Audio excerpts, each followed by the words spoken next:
Give a warm applause for Dr. Benjamin Leo Bordirski.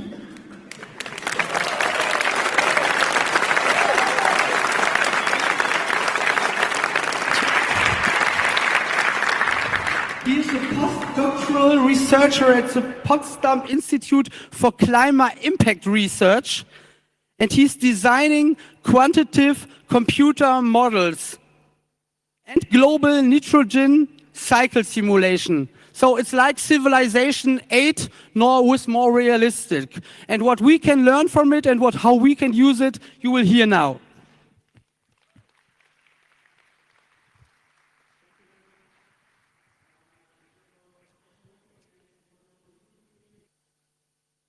Station.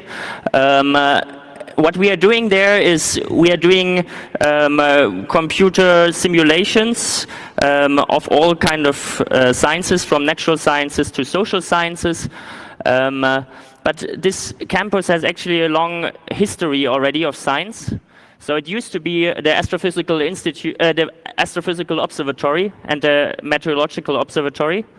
And quite a few experiments were carried out there. So there was the G value measured, the value of gravity. The first earthquake was recorded, or some equations of the relativity theory of the fields equations were solved in this former institute. Since 1990 now, it's the Potsdam Institute for Climate Impact Research. And what you can see nicely here, these buildings are still the old cupolas, which have inside, or which used to have inside, large telescopes. And these telescopes are a bit a symbol for the first scientific revolution, the first Copernican revolution, which happened about 400 years ago. And this scientific revolution was sparked by the technical development of lenses, which allowed you to use microscopes or telescopes. And these opened up a new field of research, because suddenly you could see things which were quite small, even larger. You could see things in detail, and you suddenly had a view inside the huge complexity, both inside a cell or inside of our universe. Some scholars argue that today, now we are living in the second Copernican revolution. And this second Copernican revolution is triggered by the development of so-called macroscopes. Probably nobody of you ever heard this word because it's invented. Hello, translators. But maybe you can think what it means. It's kind of the inverse of a microscope. Instead of showing you things in more detail, actually it does the reverse. It shows you things in less detail. It reduces the complexity of the real world. And this is something that is really necessary, because the complexity of the real world is sometimes overwhelming. And if we want to make decisions, we sometimes need simpler versions of the real world to understand them. So how can a macroscope look like? Well, the first approach is quite straightforward. If you want to see something in less detail, you just go one step back, or two step backs, or even further. So one option is a satellite. If you look from a satellite on the Earth, you can see the macro development on the planet. And well, things that you can see is, first of all, the Earth is quite a beautiful planet, but you can also see what's happening on the planet right now, that streets are going into pristine forests, that we are burning down forests all over the world, that at nighttime the Earth is still illuminated by electric lights from the cities. And you can see how strongly we already shape the way the planet looks like today. You can clearly see that we are now living already in the Anthropocene. A second option to see the Earth system in a reduced form is you can rebuild it in a smaller scale. This has been carried out in the 1990s with the Biosphere 2 experiment. It's basically a whole Earth system in a glasshouse, in a confined glasshouse, which has an ocean, which has a rainforest and desert, and also 8 human scientists living within. And you can see it as a successful failure in the way that after a very short time already, the whole ecosystem collapsed.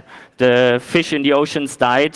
The ecosystems were run over by cockroaches and ants. The CO2 levels rose extremely. And the scientists, which were basically confined in this, were getting quite hungry. And towards the end of the experiments, they actually had to import food from outside of the system. So it's not as easy to rebuild such an Earth system, and actually we can be happy that we are living in such a stable one as we have currently on the planet Earth. Now, the third option of reducing complexity is we put the real world into a set of equations, a computer model, and use this computer model to simulate the Earth system. There's a clear advantage of this. First of all, it's quite cheap, so you can repeat it.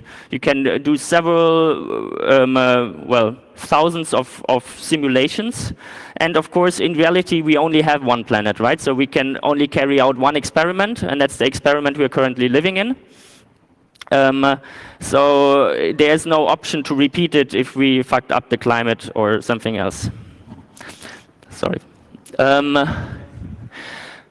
So this has been the first computer model, or the first widely known computer model. It's the World 3 model from 1972, known by the report The Limits of Growth of the Club of Rome. The basic message was that if you have exponential growth of the population and exponential growth of the economy, while you have limited natural resources, there will be one point where the social system collapses, where the population is going down up to a level where the planet can sustain it again. Of course, this was one of the first computer models. It was really simple. It was also being heavily criticized for being oversimplified, and luckily for us, those projections didn't become true. But it already shows, by triggering off quite a big debate, that it was quite a useful computer model, because suddenly we were thinking long periods forward, and of course we did not stop with this one computer model, but we continuously further developed it. So this was 1972, more than 35 years ago. And since then, of course, computers became much more powerful, and of course also some a bit slower technological progress in the science community happened. So we are still on the challenge of making good simplified computer models. Of course, they are wrong. That's what a model is always, because it's simplified, it leaves out processes that are important, but they are useful for us for decision making. So at Potsdam Institute, we have quite an ensemble of different models. Here you can see, for example, climate models feeding information to a vegetation model, which calculates carbon stocks and natural vegetation, crop yields, hydrology, and so on. Then we have information from such a vegetation model being handed over to a land use and agriculture model, which is the model called MAGPIE. And then we also have a macroeconomic model and energy model, which simulates the development of the industry, of the service sector, of the energy sector, and of course also always the greenhouse gas emissions. I want to focus today on the MAGPIE model. MAGPIE stands for Model of Agricultural Production and its Impact on the Environment. This is the model I'm working with. It's developed by a large group of approximately currently 15 people of various scientific backgrounds. So we have economists, we have physicists, we have biologists, geologists, and so on. And the basic question that we want to answer with our model is, how will the agro-food system look like in the year 2050 and beyond? Why is this important? Probably for you, agriculture is not so important. Hardly anyone still works in agriculture. But for our planet, agriculture is really important. It's our main interface with the nature.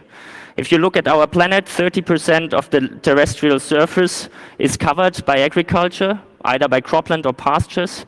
If you look at greenhouse gas emissions, 25% of the greenhouse gas emissions come from land use change and agriculture. So again, strong link with agriculture. If you look at water, 70% of human water withdrawals are for irrigation water. If you look at water pollution, at herbicides, at biodiversity, always there's the agriculture as one of the major drivers. Also, we are now really changing the nutrient cycles of the world, increasing, for example, the nitrogen cycle by factor 3 or 4, relatively to earlier years. And there's also another thing. Of course, agriculture is also really important for us humans because we can live without energy, we can't live without food. And if you look at the global 19 leading risk factors worldwide for preliminary death, 11 of them are connected somehow to nutrition. So either we eat too much, which is red, or too little, which is green. It's something like iron, zinc deficiency, vitamin A deficiency, suboptimal breastfeeding. But on the other hand, there's also a lot of things connected to unhealthy diets like high blood pressure, high blood glucose, overweight and obesity. On these top 19, you cannot find wars or terrorism or something like that, but it's really mostly about chronic diseases, and most of the chronic diseases are strongly connected with our daily diets. So how does such a model look like? Basically, we start off with the food requirements. What do people actually eat? And what do they actually need as food to sustain their body functions? Well, this of course depends on how large the population is and what each of them eats. At the moment, we are already at a world population of 7.6 billion, and we are still growing. We will most likely be 8.5 to 10 billion people in the year 2050. So then we need to do some more refragmentation here. And eventually afterwards, there is an option that it might decline or further increase, and this depends a lot on education and on family planning.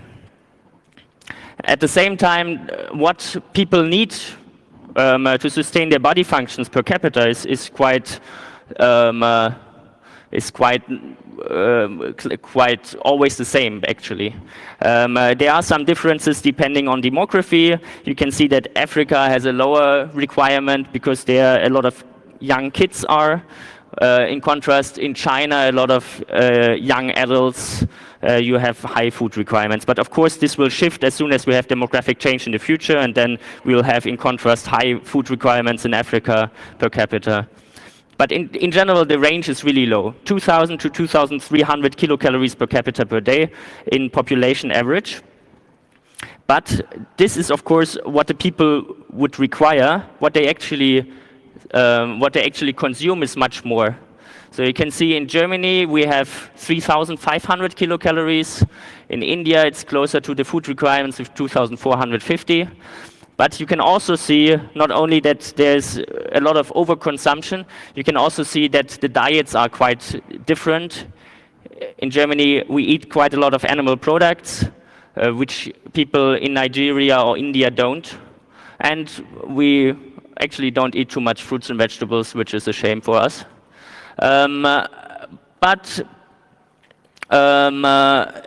You can see that we consume about 1/3 more than we need.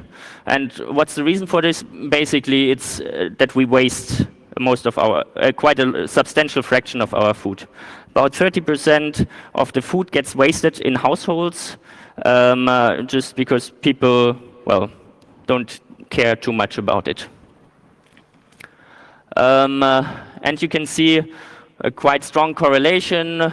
So as soon as people increase their living standards, as soon as the Human Development Index increases, you also see that the food waste is starting, or the overconsumption. This also includes overconsumption in the sense that people eat more calories, but also there the window is quite narrow. Most of it is food waste. Okay, and the same you can see for per capita calories or the share of livestock products. You can see that the share of livestock products strongly increases with income. On the left, you see just a scatter plot between income and the livestock share for all countries of the world for the last 50 years. And you can see that countries strongly increase their meat consumption, especially when they move from very low incomes to medium incomes. For very high incomes, eventually the livestock share declines again. And you see the same actually also for processed foods like oil, sugar consumption goes up. Unfortunately, you don't see it for fruits and vegetables, which would be healthy, but there it saturates quite as an early income. And then, of course, the food demand has to be satisfied by production. Before that, there's some trade. International trade is increasing over the last decades quite strongly, much more than production. And next to food demand, there's also the demand for materials, but also for bioenergy, which will play a role, an increasing role. I don't know if you heard the talk before, which may play an increasing role in the future if we want to mitigate climate change, because bioenergy is one option to take CO2 emissions again out of the atmosphere. And then food is, of course, also processed, and here the livestock products really play a huge role, because in order to feed in order to produce 1 calorie of livestock products, you need multiple plant calories to feed the animal. At the moment, approximately half of the proteins that are produced worldwide on the croplands are fed to animals. And additionally, also a even larger quantity of pasture, which is grazed by animals. And finally, we have crops, and these crops are standing on a land. And here you can see some land use dynamics. Here you can see a projection or a scenario, a future scenario of how the cropland might expand in the future. Quite strong expansion, especially in the tropical areas, because there also the population growth is largest. And next to land use, this also, well, on the one hand, you have cropland expansion, but this is not the only option, of course, to increase production. In the past, this made up only 10% of the increase of production. The largest increase actually came always from intensification of the existing areas. And here you can see basically the crop yields that we would need in the future in order to sustain our or to fulfill the demand. And finally, our model also considers all the interactions with the biochemical cycles. So how do we change the nitrogen, the carbon, the phosphorus cycle? Also, how will water scarcity change? This is a picture where you can see the water scarcity in 2010 and 2050. So it's basically not the water scarcity, but how much of the water that is available will be under use. And the nitrogen cycle as the third most important biochemical cycle of the world has been changed tremendously by modern agriculture. We are now about 5 times the amount of nitrogen which flows through the cycle than in pre-industrial times. And finally, we end up with emissions. And well, if we assume a scenario where we don't take action, we can assume that, or we simulate that the emissions will further increase, while actually in order to keep or stay below the 2-degree aim, we would actually need the land use sector to sequester carbon.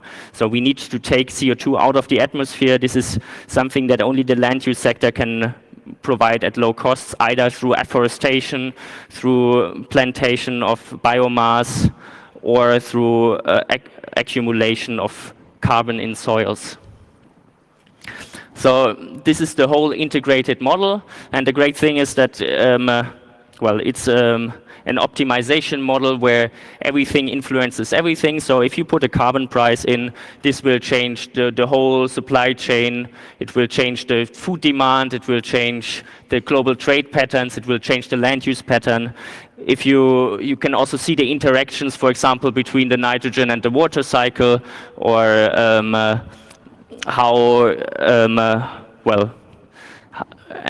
but you can also see quite well the trade-offs that exist in our Earth system. So if you only want to solve one specific aim, it's still, well, quite easily possible. But as soon as you have multiple goals, for example, if you want to provide enough food for the whole world population, this will also require you to increase your food production, and then you will have the environmental impacts. If you want to reduce greenhouse gas emissions, you will need bioenergy, and this of course also has negative impacts again on biodiversity, on food consumption, on food prices, and so on. So it's a very complex system, and it's really a challenge, but it's possible to transform our society sustainably, that we actually meet all these goals at the same time. What's really crucial there is, on the one hand, the consumption side. So we really need to reduce food waste, and we need to reduce the consumption of animal products by large scale. So halving animal consumption, halving the food waste in Western society would be something that we should aim for, and this is really difficult. At the same time, the whole production system can be much more efficient. A small price on carbon would be sufficient to trigger off technical innovations probably, and to implement low-cost carbon mitigation technologies. But these are probably the two things that we need most. We need a policy that puts prices on emissions, on carbon, on nitrogen, on water pollution, and we need some kind of policies that change the preferences of the people in a way that they, for example, education, school education for what is a healthy diet, how do you cook at home, and so on. All these kind of projects have to be really encouraged. So what can you do? Well, one advice I would want to give out is get involved in modeling. Most of us are actually, well, we are not computer scientists from the beginning, but we have to learn quite a lot of this. But we are rather coming from disciplinary backgrounds, economists or biologists or something like that. But most of our time is actually software development. And it's not that we don't want software developers, it's just that few people actually apply there. So I think putting up the standards of software development in the whole field would be really a great thing. The second thing is there's a lot of data out, and there's a lot of, well, also great science that could be communicated using good visualization techniques, using also maybe artistic projects and so on. Just want to give you one example before I come to the question and answer. Here in the last year we made a workshop with art students who developed interactive installations using our data. For example, here it's an audio installation where people could hear the sound of different scenarios, depending on whether it's a scenario where all the forests are cut down, then you have rather agricultural sounds, or more urban sounds in another scenario. Or maybe I just pick one more because we have limited time. This is an artwork by a student from Bangladesh, and she created a climate box. You can enter this climate box, throw in a coin, and then using an Arduino, it all starts moving. You get told the story of climate change but at the same time also the weather in the climate box is changing, so suddenly it becomes hotter and there's a fan blowing in hot air, and suddenly it starts raining and there's flashlights, and then if you don't spend more money on it, then it becomes even worse and worse and worse. So this artwork was actually inspired because she said, well, people back home, they see climate change as something abstract, but as long as they don't feel it, they wouldn't do something. So she came up with this idea. Okay, now I'm ready for question and answers. Thank you very much.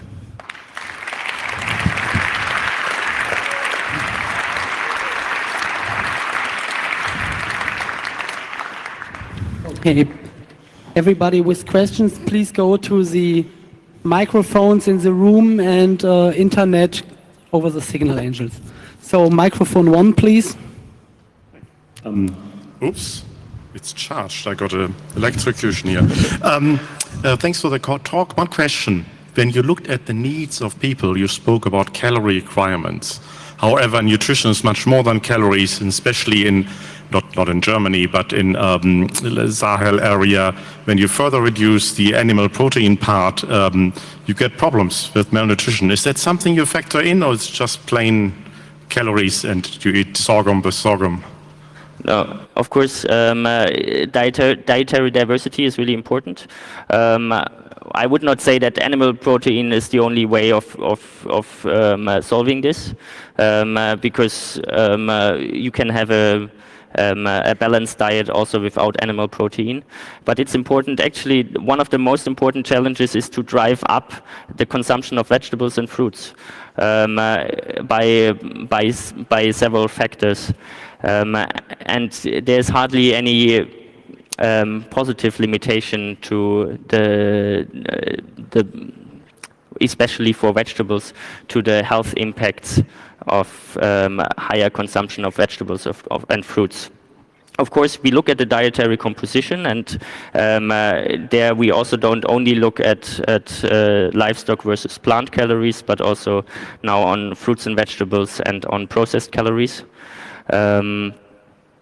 But yeah, of course, I think it's a major problem that we should not play out goals like food security against goals like climate change. We need to simply tackle both of them, and as urgently as possible. Yeah. Okay, thanks. We have 5 minutes. So next, microphone number 2, please. Sorry, I think I'm too small for this one. Okay, so I've got 2 questions. You were talking about trade-offs. So what would you think is the best solution to the crucial trade-off between biodiversity and land conversion for food security? The second question is, you were talking about how important it is that we in Western societies drive up our vegetable and fruit consumption. But this again would mean that we shift the land usage for high-calorie foods, even if they are not dairy or livestock in any way, so that again we use more land, and this again would cause more rivalry between global food users. Isn't this contradictory to food security, and aren't we quite healthy already if we stopped eating sugar like crazy? Thank you. Okay. I forgot the first question again. What was the first question? The first one. The trade-off between land conversion and biodiversity. Yeah, so there's certainly a trade-off between those two. But as I said before, in the past, only 10%, or the cropland in the last 50 years only increased by approximately 10-11%. And all the rest of the productivity improvements were actually reached on on the area. At the moment, there are quite large yield gaps in wide areas of the world where you could actually intensify, and where it would be actually good to intensify the systems to a certain degree, and without any land expansion actually necessary.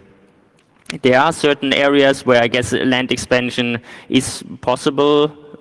It's always a trade-off, of course. And we are trying to build in exactly this trade-off by now, including biodiversity indicators in our model, but this is still a work in progress. To the second question on the fruits and vegetables actually make up only a tiny share of current land use. I think less than 10%, definitely. And at the same time, they are producing quite high yields because it's not the land which is the main resource there, but it's labor which goes in and capital. It's not necessarily a clean production either, because you have large nutrient runoffs, often large pesticide use. But in terms of land use, it's not such a bad thing. You get quite high tons of produce out of a vegetable farm. But of course, there are also trade-offs here. There's a sustainable, probably sugar is providing really cheap calories, without large environmental footprint if you calculate it per calorie. In contrast, fruits and vegetables provide very little calories, but provide a very nutritious food in terms of fiber, vitamins, and so on. We have a lot of questions. I see 8 and 1 from the internet. We have just 2 minutes, so I take 1 from the internet, 1 from 5, and I ask everybody else to ask the speaker afterwards. He is here and he answers all your questions. So internet, what is your question? Okay, so the IC asks, how do I get involved in modeling? Can I play with Magpie by downloading code and data somewhere?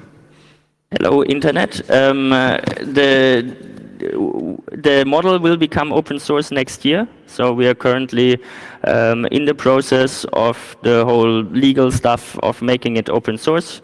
So the next model version of our model will be published open source.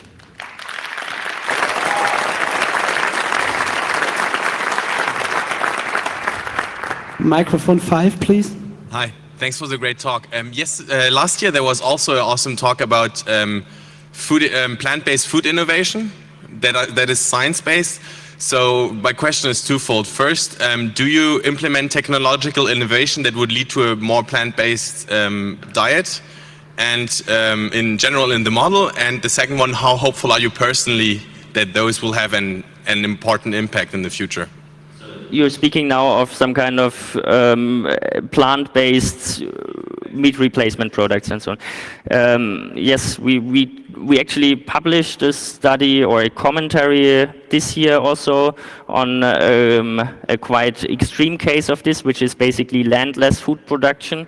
So you can breed microbes based on fertilizer and energy. It's a kind of a space food technology. It was developed by the Russians, but now it actually becomes commercially cheap. I guess it will certainly happen for certain protein foods. So it will, for example, replace soybean or fish meal in animal feeding to a certain proportion.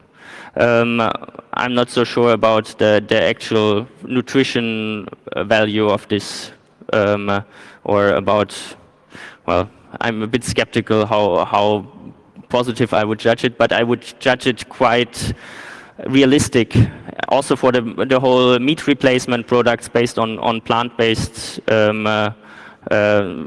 on plant basis, I think it will become economically just cheaper, and then you will have a tipping point where simply because out of economic reason it's cheaper, people will reduce their meat consumption, or for example a burger will consist of half fake meat and half real meat because it's cheaper. And I think this transformation will happen. Somehow the breeding animals just for their meat seems a technology which is somehow outdated for the 21st century, if you ask me. then give more than a big applause to Dr. Benjamin Leon Podieski. Podieski. Thank you.